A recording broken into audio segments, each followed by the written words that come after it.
This week, we are going to focus, instead of program analysis, on different topics, and I've categorized them under the topic of testing, although debugging inputs isn't really so much about testing, but it's about writing programs and seeing what happens on them. So let's talk first about this debugging inputs paper. Andreas Zeller is the popularizer, maybe inventor, of delta debugging, which is an interesting way of trying to understand where the bug is in your program. If you have a bug that's kind of gnarly and you need to diagnose it, I recommend the use of delta debugging. In this case, the idea is to debug the inputs to the program and find out what in the program inputs you can omit to get a working input. So this is a kind of search on broken inputs. So this is a pretty interesting paper. It has an empirical section, which may remind you of the empirical papers we read at the beginning of this course. And then it presents an algorithm and talks about evaluation of the goodness of the algorithm.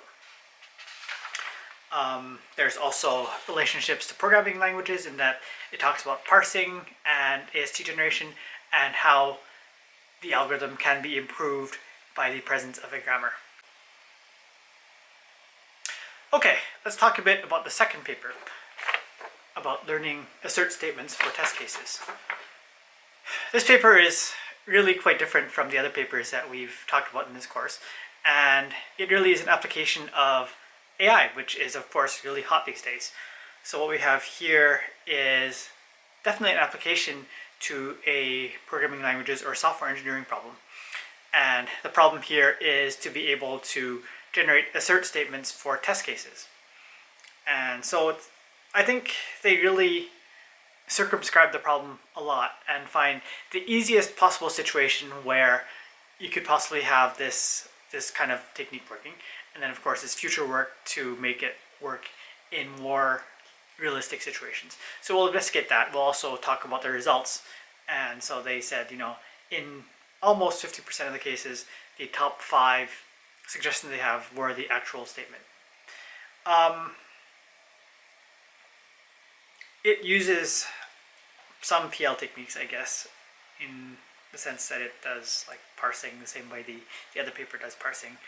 But it also has a lot of machine learning techniques, which certainly I'm not that familiar with, and we'll talk about how familiar you are with them as well.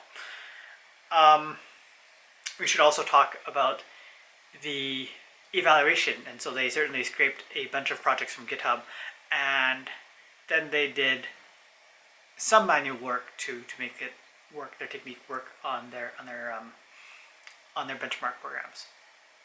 Anyway, this is an interesting work, and it certainly opens the door to some interesting questions. So it'll be interesting to talk about that this week. All right, talk soon.